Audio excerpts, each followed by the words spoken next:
Seperti itu. Nah, apakah sel molekul pemberi isyarat? Sel molekul pemberi isyarat itu adalah rangkaian yang sangat kompleks ya di dalam tubuh kita untuk memberikan komunikasi, ya saling berkomunikasi. Jadi kalau contoh saya saat ini pun ketika saya melakukan presentasi ini, sel-sel dalam tubuh saya itu berkomunikasi satu dengan yang lain, ya. Jadi bagaimana saya bisa menggerakkan tangan saya, mata saya, berbicara, semua terjadi komunikasi antar sel. Jadi bayangkan kalau terjadi kerusakan sistem komunikasi dalam tubuh kita, tentu kesehatan kita pun juga akan terdampak, ya seperti itu. Nah, untuk ilustrasi yang memudahkan kita memudahkan kita mengetahui apa sih fungsi daripada sinyal molekul pembawa sinyal ini, ya. Nah, contoh kalau kita punya tetangga kebakaran, kita mau menolong tetangga kita. Tentu yang kita lakukan saat ini ya kita keluarin telepon genggam, ya. Kita call istilahnya, ya, memberitahu kepada pemadam kebakaran untuk datang di lokasi, ya, alamatnya diberitahukan seperti itu, ya. Kalau mungkin zaman dulu ya pakai kentongan, ya, supaya mungkin tuk-tuk-tuknya itu ada isyaratnya bahwa ada kebakaran seperti itu. Nah, ini adalah sinyal komunikasi, ya. Jadi artinya kalau ada tetangga kebakaran dan perlu ditolong, maka yang harus menolong ini adalah pemadam kebakaran. Nah, kalau pemadam kebakaran ini, mobil pemadam kebakaran ini pun kita katakan, kita golongkan sebagai pemadam kebakaran yang sangat canggih dengan penuh perlengkapannya yang luar biasa. Begitu nyampe di lokasi, katakanlah 1 menit. 1 menit, ya. Rumah ini tertolong, terselamatkan, bisa dipadamkan. Seperti itu.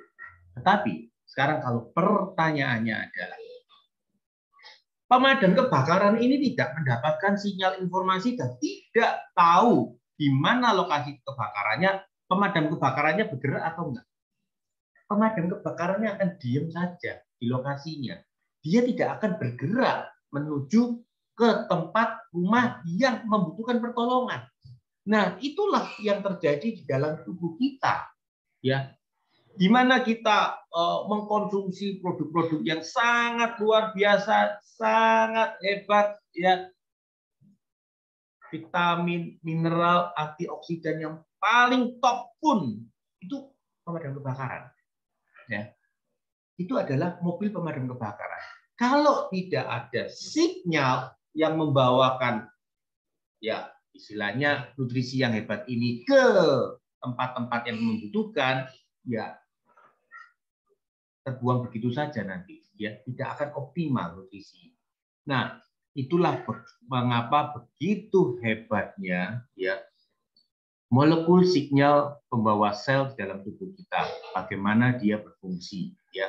Jadi teman-teman pastikan bahwa sinyal sel dalam tubuh kita itu berkomunikasi, ya, antar sel ini berkomunikasi dengan optimal, ya. Seperti itu.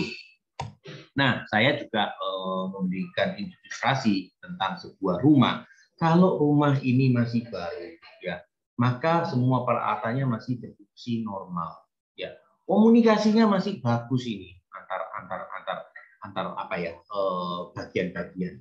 Coba bayangkan, semakin tua rumah ini, mulailah banyak yang rusak, ya, lampunya mati, kulkasnya nggak dingin, AC-nya nggak dingin, ya, mungkin kasurnya juga mulai nggak nyaman lagi, ya. Ada banyak, ya, perabotan di dalam rumah itu akan bermasalah. Sama dengan tubuh kita. Kalau pada saat kita masih muda, tubuh kita ini berfungsinya sangat luar biasa. Komunikasi antar sel ini pun sangat-sangat luar biasa optimal, ya. Makanya kenapa ada orang-orang yang kalau sudah umurnya bertambah, lanjut usia, diobati, itu prosesnya lama banget, ya. Tapi kalau anak muda dikasih obat cespleng, Ya, nah inilah yang membedakan ya, bahwa ketika kita bertambah umur, ternyata sinyal komunikasi kita menjadi drop ya, menjadi drop. Nah, kalau kita kemudian beli istilahnya TV-nya, kemudian kita beli lampunya, tentu ada yang mengkomunikasikan, TV-nya di sana tolong diganti, lampu di sana yang mati. Nah, kalau nggak ada sinyal ini, ya walaupun kita beli TV baru, kita beli lampu baru, ya kan tinggal di depan teras, ya nggak ada yang membawa menggantikan seperti itu. Nah, itulah pentingnya sel-sel komunikasi ya antar sel di dalam tubuh kita seperti itu. Nah, seperti yang kita ketahui bahwa tubuh kita itu dibangun dari 75 triliun sel-sel ya yang membentuk jaringan dan organ, kemudian sistem dan menjadi tubuh kita ya. Ada sel otak, sel lemak, sel jantung ya, sel darah ya, macam-macam. Dan sel-sel ini terus berkomunikasi, dan seperti yang saya katakan bahwa kita bertambah umur, ternyata ya molekul redoks itu mengalami penurunan, ya, mengalami pengurangan produksi juga. Ya, ditambah stres dan toksin itu akan semakin lebih cepat lagi. Ya, jadi kalau orang stres, toksin, sakit lagi, waduh itu dropnya sangat luar biasa.